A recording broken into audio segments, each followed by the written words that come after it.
প্রিয় দর্শক, আসসালামু আলাইকুম। ইরান এবং ইসরায়েলের চলমান যুদ্ধ এবার ইরাকের মধ্যে পড়েছে। ইতিমধ্যে কিন্তু ইরাকের জনসাধারণ মার্কিন যুক্তরাষ্ট্রের দূতাবাস গিরফ দিয়েছেন। এর চেয়েও আরও আপনাদের বিস্ময়কর খবর হচ্ছে, ইরাকের যে যুক্তরাষ্ট্রে বা মার্কিন সেনার ঘাঁটি রয়েছে সেখান থেকে সৈন্যদের নিয়ে যাওয়া হচ্ছে। কোন দিকে যাচ্ছে? তৃতীয় একটি বিশ্বযুদ্ধের দিকে যাচ্ছে নাকি নাকি পরমাণু দিকে যাচ্ছে? ইতিমধ্যে আপনারা জানেন, ইরান কিন্তু বলে দিয়েছে আমরা এটার শেষ দেখে ছাড়বো। আমরা কোনো যুদ্ধবিরতি বা কোনো আপোষের মধ্যে আমরা যাচ্ছি না। আমাদের যতগুলো উইকেট পড়েছে আমরা অতগুলো উইকেট ফেলতে চাই। যুক্তরাষ্ট্র কিন্তু শক্ত অবস্থানে যাচ্ছে। মার্কিন সেনাদের ইরাক থেকে মার্কিন সেনাদেরকে সরিয়ে নিয়ে যাচ্ছে। বড় ধরনের কোনো কিছু হতে যাচ্ছে। দেখা যাক কি হয়।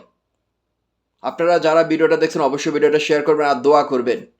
দোয়া করবেন, ইরানের জন্য দোয়া করবেন, বিশ্ব মুসলিমদের জন্য দোয়া করবেন। ইরান কিন্তু সাহস দেখাচ্ছেন, তাদের সাহস আপনারা যোগাইতে হবে, আপনারা দোয়া দিতে হবে, তাদের পাশে দাঁড়াতে হবে। ইসরায়েলকে শেষ করে দিতে হবে এই দুনিয়া থেকে, এই ইহুদি রাষ্ট্রের থেকে, যারা গাজা ফিলিস্তিনকে অত্যাচার করছে।